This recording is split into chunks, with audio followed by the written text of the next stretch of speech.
Eardrums? I'm guessing we are revisiting the one-line songs this episode? Yep.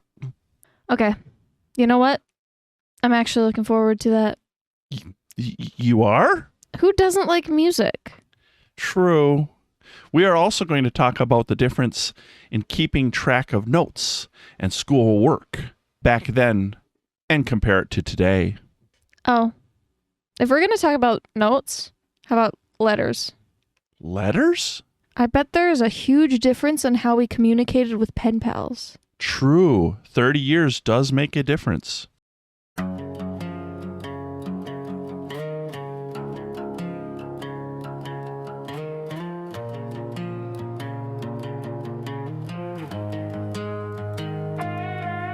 Why do people post to TikTok? What is a virtual classroom? Do you use AI? What's with all these fake photos? Did you go to an arcade? How many TV channels were there? What was dial-up internet? Did you hang out at the mall? From the class of 1996 with big hair, AOL, and whatever. And the class of 2026 with YouTube, smartphones, and mask mandates.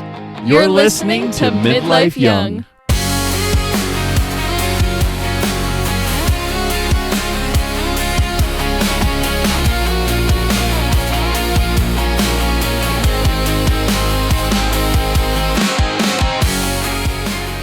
It's time for another round of one-line music. I'll read one line from a popular song from my generation and you try to guess it. Then you read off one line. Ah, so you're going first this time. Yes. All right, I'm ready. Now he's thinking about me every night. Crickets. Don't know that song. It's Espresso by Sabrina Carpenter. It was released in 2024. It was number 1 on Billboard Global 200, UK Summer Anthem, viral choreography and memes. Your turn. You're going to be the one that saves me. I got nothing. Oasis, Wonderwall. It was released October 30th of 1995 on the album What's the Story? Morning Glory. It hit top 10 across several countries. US was number 8. Remains one of the most streamed 1990 songs. Let's go to the meaning. Fans often take it as a straightforward romantic dedication. Noel had said it was about inner rescue rather than a literal person. Back to you. I wish I knew you wanted me. I wish I knew. You're going to sing it too, aren't you? It is Bad Habit by Steve Lacy. Released June 29th, 2022. It hit Hot 100 number 1. It is often reduced to a meme soundbite. The song's structure carried nuanced regret. Your turn. You're a slave to money, then you die. Huh? The Verb, Bittersweet Symphony. Released June 16 of 1997. It hit number 12 in the US, but it did hit number 2 in the UK. It did have an iconic video of Richard Ashcroft walking through the clouds. Listeners often treated it as a breakup lament. Ashcroft aimed at modern drudgery and existential resignation, and I'm surprised I was able to read those words. You ready? Yep. It's me. Hi. I'm the problem. It's me. That one sounds familiar. I'm the problem. It's me. Have any guesses? I don't think you're going to get it. I'm not very good with names, so I probably wouldn't guess it, but that song is familiar for some reason. It is Anti-Hero by Taylor Swift. Released in 2022. It was 8 weeks at number 1 on Billboard Hot 100, with massive radio meme presence. It was co-produced with Jack Antoth and Taylor calls it one of her most honest self-examinations. And lastly, I want something else. What do you want? That was the sentence. Oh, I don't know. Third Eye Blind, Semi-Charmed Life, 1997. It hit U.S. Hot 100 at number 4. Radio edits mass drug references, enduring radio staple. Often taken as a carefree summer jam, it's actually about search for something beyond empty highs. Well, that was a cool journey down some of these one-liners. I'm sure we'll bring this episode back again.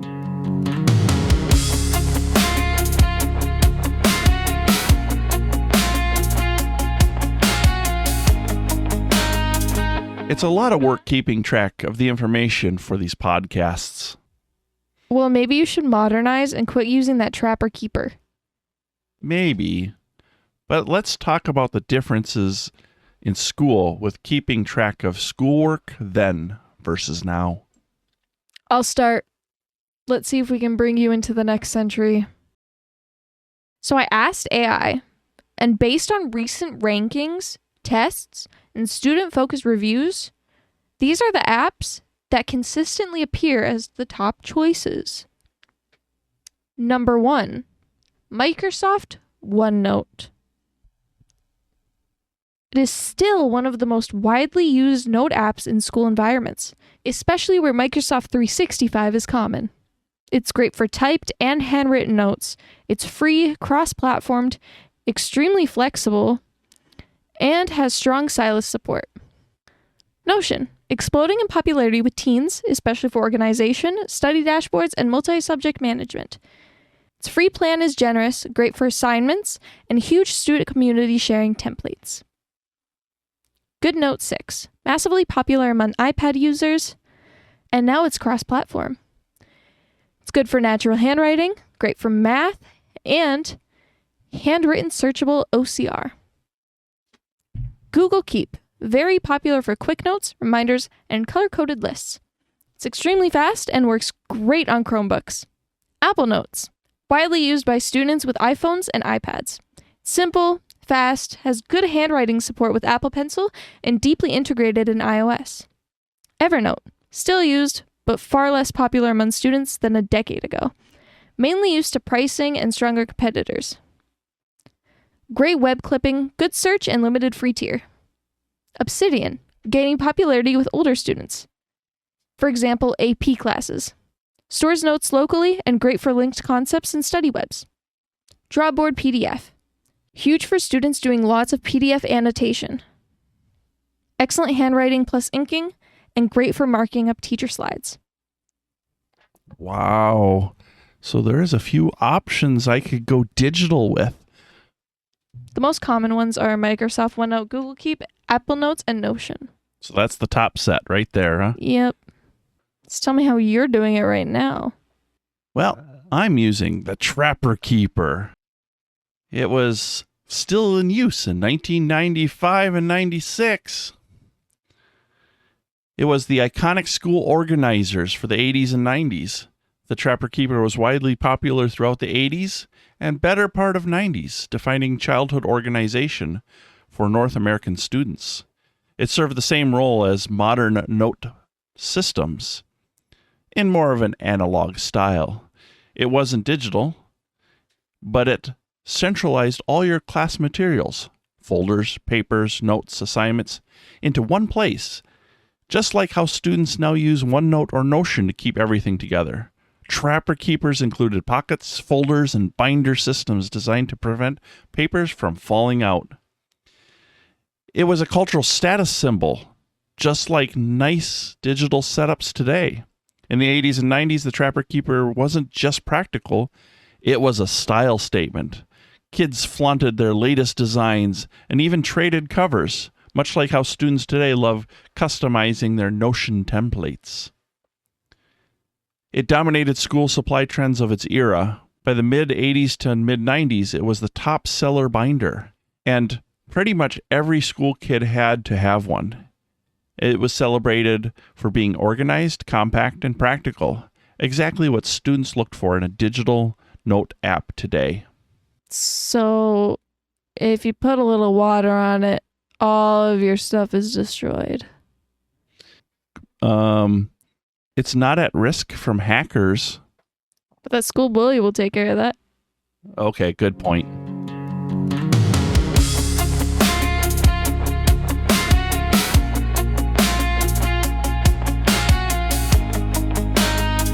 What are you writing?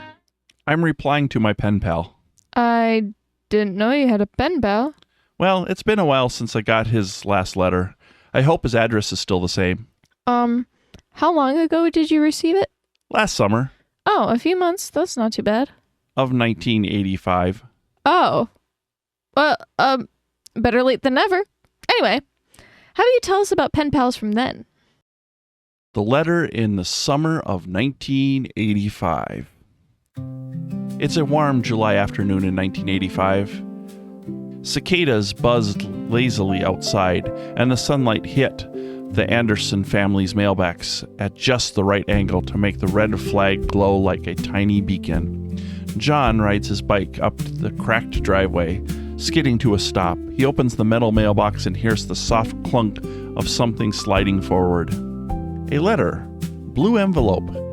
Jake's handwriting. John grins. He tucks it under his arm and heads inside, taking to the stairs 2 at a time until he reaches his room. Walls decorated with Back to the Future posters, a stack of comic books leaning like towers ready to fall, and a small desk with a cassette player that has a handwritten label, Summer Mix 85. He flops into the chair, opens the envelope carefully, and begins to read. Hi, John. Man, it's hot enough down here in Texas to fry an egg on the hood of my dad's Buick. I swear the air feels like someone left the oven door open.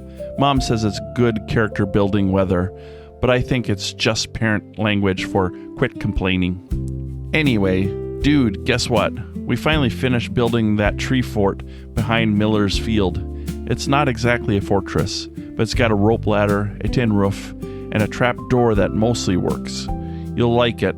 We hung an old radio up there so we can listen to the top 40 while we work on it.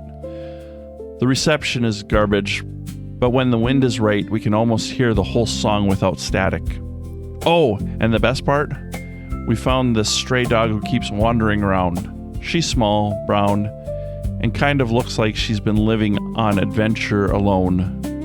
We named her Rusty because she kept chewing on a busted toolbox we left outside. She follows us everywhere now. If we had bikes like yours, I think she'd run alongside us for miles. What's going on up there? Did you ever fix your Walkman? Last you said it kept eating tapes. Hope it didn't get a hold of your Van Halen mix. Right back soon, man. Summer's only fun if someone else hears about it. Your friend, Jake. When John finishes reading, he folds the letter slowly, smiles to himself. He pulls open his desk drawer, grabs a clean sheet of lined notebook paper, and begins to write. Hey, Jake. Your letter totally made my day. I got it right after I finished mowing the yard, so reading it felt like a reward for surviving the heat. Not Texas heat, but still the kind that makes your shirt stick to your back. Your tree fort sounds legendary. A trap door? A rope ladder? Man, I wish we lived closer. We've got a big oak tree in the backyard, but Dad says if I want a fort in it, I have to draft blueprints first? Like I'm building a skyscraper or something. Tell Rusty I said hi. She sounds awesome. The only animal that wanders around here is Mrs. Harlow's cat, Mr. Buttons, and he only shows up to judge you and leave. Oh, and the Walkman is officially fixed. Well, kind of. I had to flip the tape with a pencil twice to get the wrinkles out after it ate Panama, but it still plays. I'll call that a win. Not much else happening here except Mom says we might go to the lake next weekend. I'll take my camera and see if I can get some good pictures to send you. Maybe you can send a picture of the fort so I can try to build something half as cool. Write back when you can. Summer's better with stories. Your friend, John. John folds the letter, slips it into a plain white envelope, licks the flap, seals it, sticks a 22-cent stamp on the corner, and writes, to Jake Lawson, Waco, Texas.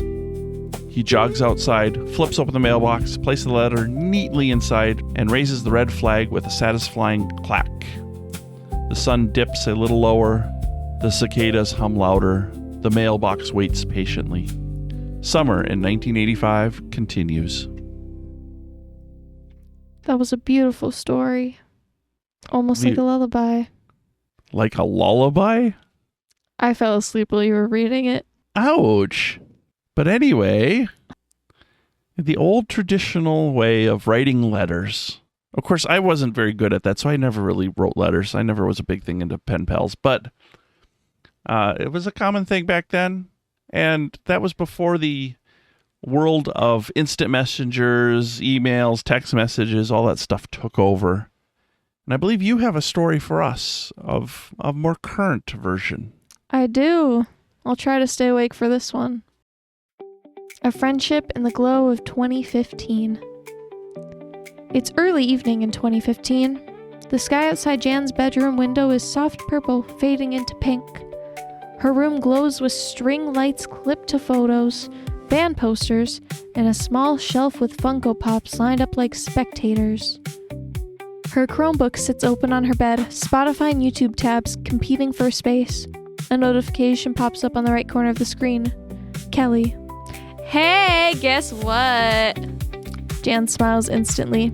She taps her trackpad, her headphones sliding onto her ears like a ritual. Kelly writes to Jan, "Girl, you will not believe what happened today at school." Laughing emoji. So you know that talent show thing we talked about? The one I said I'd never go to because public embarrassment is not on my bucket list? Well, guess who accidentally got signed up? Me, Jan. I literally left my name on a sheet because I thought it was the sign up for volunteers to stack chairs. Crying emoji. Anyway, so now I'm doing it, and I told my mom I would just skip it. She said it was a growth moment, which is code for you're doing it. Also, I sent you a playlist. Spotify link, Kelly's Panic playlist, laughing emoji, fire emoji. It's basically the songs I blast when I need to pretend I'm confident. Oh, and I filmed a little video so you can laugh with me and not at me. Crying emoji. Video attached. Helpme.mp4. It's literally just me trying to practice the dance from YouTube and tripping over my own foot. Enjoy. Also, you free later? Maybe Skype call? I need moral support or maybe therapy. I don't know. Miss you, dude. Heart emoji. Jan lets out a laugh. Watching Kelly's video twice, she feels that familiar warmth. The kind only real friendship brings, even from states away. She pops open a new message and starts typing back. Jan to Kelly. OMG, laughing emoji. I just watched the video and I'm still wheezing. How did you manage to trip over environment? The air did you that dirty? But OMG, Kelly, you're gonna do amazing. You always say I'm awkward, but literally everyone loves you. You'll probably go viral. I listened to your Panic playlist and added a few songs. I know you forgot. Spotify link, Jan's cooldown playlist, star emoji. Pep Talk Pop. That one song you said sounds like confidence. And yes, I added the Attack on Titan theme because nothing pumps you up like feeling like a warrior. Laughing emoji. Also, I finally finished my art project today. I'll send you a pic once it dries. The paint is still trying to escape the paper. Crying emoji. And yes, I'm free tonight. Skype call, absolutely. Give me like 20 minutes so I can make sure my hair isn't doing that weird poofy triangle thing. Miss you too. Yellow heart emoji. Jan closes her laptop for a moment. Stretching on her bed, outside the street lights flicker on. Inside, her phone buzzes with a new notification. Kelly's calling you on Skype. Jan grins and clicks answer as the pixelated face of her best friend loads in. The screen flickers, stabilizes, and suddenly the distance between them shrinks to nothing. Friendship in 2015 doesn't wait for envelopes, mailboxes, or red flags. It happens live, glowing, instant, and full of shared playlists, blurry videos, emojis, and little moments that feel big. Now, wait a minute. Jan said, give me 20 minutes to make sure my hair is not weird poofy triangle thing, which in itself, I want to know what this weird poofy triangle thing is. But it was seconds and Kelly called her. How rude. That's true. That's true. That's true. What kind of friend is Kelly? A best friend that does not care what your hair looks like. Okay. I'll give you that. But anyway, quite a different contrast. Mm-hmm. Very short in time length between messages versus mailing something, and also the saving of the stamp. Of course, then again, we do pay for internet bills nowadays. And you definitely can't send a video on a piece of paper in the mail. You can put a flash drive in the letter. Well, I guess nowadays, but back when my story was, I guess you'd have to mail them a VHS tape. See, you could, so put music on there and there's your playlist. Yeah, you could mail a cassette tape, true. So it's not that different. Except for copyright rules. Because a lot of times when you're sharing a playlist, both people have either access to a license or a subscription-based service, or they're listening to ads in between their playlist songs anyway, and so then it's paid for. Where if I'm sending a cassette tape of my bootleg songs, it's kind of illegal. No one will know. You know our podcast is on the internet. Hi guys, how you doing? We're not doing anything. We don't even use cassette. What's a cassette tape? What's a cassette tape? We're going to go with ignorance as our defense. It's 2026. No one uses cassette tapes anymore.